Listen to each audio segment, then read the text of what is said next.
슬라이드 좀 준비해 주세요. 자, 전현희 권익위원장님, 국회의원이 시민의 권리를 침해하면 안 되죠? 네. 저 사진 한번 보시겠습니다. 제가 국회 경험이 많지 않아서 저런 일이 또 있었는지 모르지만 아마도 처음일 것 같아요. 정말 추악한 정치 공작의 한 단면인데요. 민주주의를 파괴하는 그런 행위였죠. 저게 지난 월요일 경기도 국정감사 현장에서 국민의힘의 김용판 의원이 띄운 사진입니다. 저 사진 보셨죠? 기사를 통해서 봤습니다. 예. 저렇게 다음 슬라이드 한번 보실까요? 저렇게 저 사진을 띄우자마자 1시간도 채 되지 않아서 금세 시민들이 네티즌들이 저게 조작된 사진인 것을 금방 알려왔어요. 국회의원이 저렇게 하면 저런 허위 사실을 저렇게 유포를 하는 건 부패 행위에 해당이 됩니까? 안 됩니까? 부패 행위의 시민들의 개념, 권익을 침해한 부패 행위에 해당이 됩니까? 안 됩니까? 부패 행위의 개념에는 뭐 이게 다른 법령 위반은 가능할 수 있으나 권익위법에 따른 부패 행위나 권한 남용이라든지 이런 그러니까요. 경우에 해당하는데, 예. 네. 저게 소진에 정치적 있다고 이익을 도모하는 행위잖아요. 네. 집권여당의 대통령 후보를 조직폭력배와 연결해서 정치적 이익을 도모하는 행위. 이게 부패방지법 이 부패 정의에 정확하게 나와 있습니다.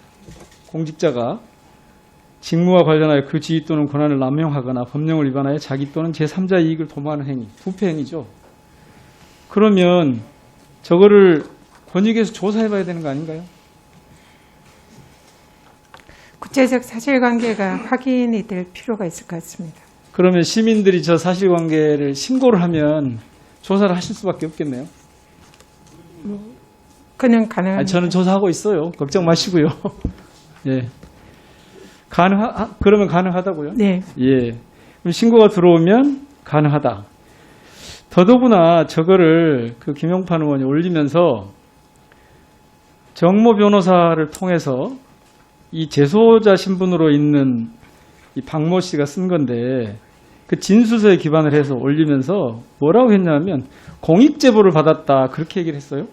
마약폭력변호사법 위반 등으로 감옥에 갇혀있는 재소자가 쓴 건데 공익제보 맞습니까? 저런 경우에 해당이 됩니까? 일단은 공익신고에는 해당이 될 수가 있습니다. 근데 그 신고자에 해당되는 것은 우리 의원님들도 말씀하시다시피 선보호 후 요건 검사를 요청하셨기 때문에 이 경우에는 뭐 공익신고로 볼 수는 있을 것 같습니다. 공익신고에 해당이 된다고요? 그러면 더더욱 살펴보셔야겠네요. 자, 오늘 그 저녁 국감 끝나기 전까지 확인을 해주세요. 부패행위에 해당이 되는지, 시민의 신고가 있으면 권익위가 조사할 수 있는지, 저런 경우에도 공익신고에 해당되는지 정확하게 살펴서 예, 꼭 그 결과를 알려주시기 바랍니다. 네, 그렇게 하겠습니다. 그 다음에요, 요즘 청렴이행 서약서라고 하는 게 되게 좀 관심을 좀 끌고 있죠. 슬라이드 좀 올려보세요. 자, 저거는 그 화천대유 게이트에서 그 게이트를 일으킨 그 화천대유 쪽하고 거기에 참가하는 사람들이 맺었던 청렴 이행 서약서입니다. 저 청렴계약제라고 하는 게 국내에도 진즉부터 도입돼서 각종 법령에 반영되어 있는 거 알고 계시죠? 네. 저거는 권익위 업무 맞죠? 네, 그렇습니다. 예. 저거 그러면 조사를 좀 해보셨습니까? 저 사건이 터지고 나서 저 청렴 네, 검토를 했습니다. 검토하셨어요? 네. 환수가 가능합니까? 가능하지 않습니까? 청렴 계약서는 지금 현재 그 TI 국제투명성 기구라는 반부패 국제 기구에서 청년 계약서를 국가적인 반부패 문제를 해결하기 위해서 도입을 권고를 한 제도입니다. 그래서 이에 따라서 EU 11개국 등 세계 각국에서 순차적으로 도입을 하고 있고 우리나라에도 2010년에 국민권익위가 권고를 해서 기재부와 행안부에서 이를 국가계약법과 지방계약법, 지방공기업법 등 순차적으로 이 제도를 법령상 도입하는 것을 개정을 다 마쳤습니다.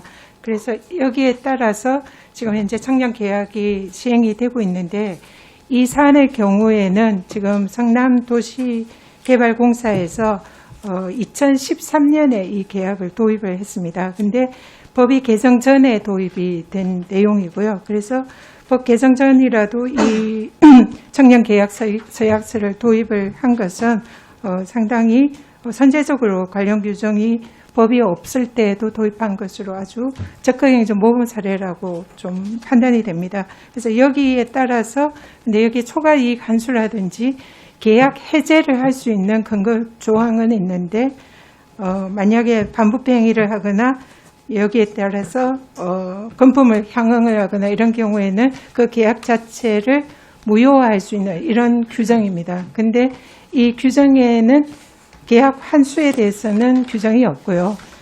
그래서 이 부분에 관해서 저희들이 검토하기는 이런 계약을 해제할 수 있는 근거 조항이 있고 또 반부패 행위가 있다고 하면은 그에 따라서 계약을 해제를 할 수가 있고 계약이 해제가 된다면은 민법의 규정에 따라서 계약 해제 이후에 원상회복 조치나 부당이득 환수 조항에 의해서 환수 조치를 할 수 있다라고 판단을 하고 있습니다.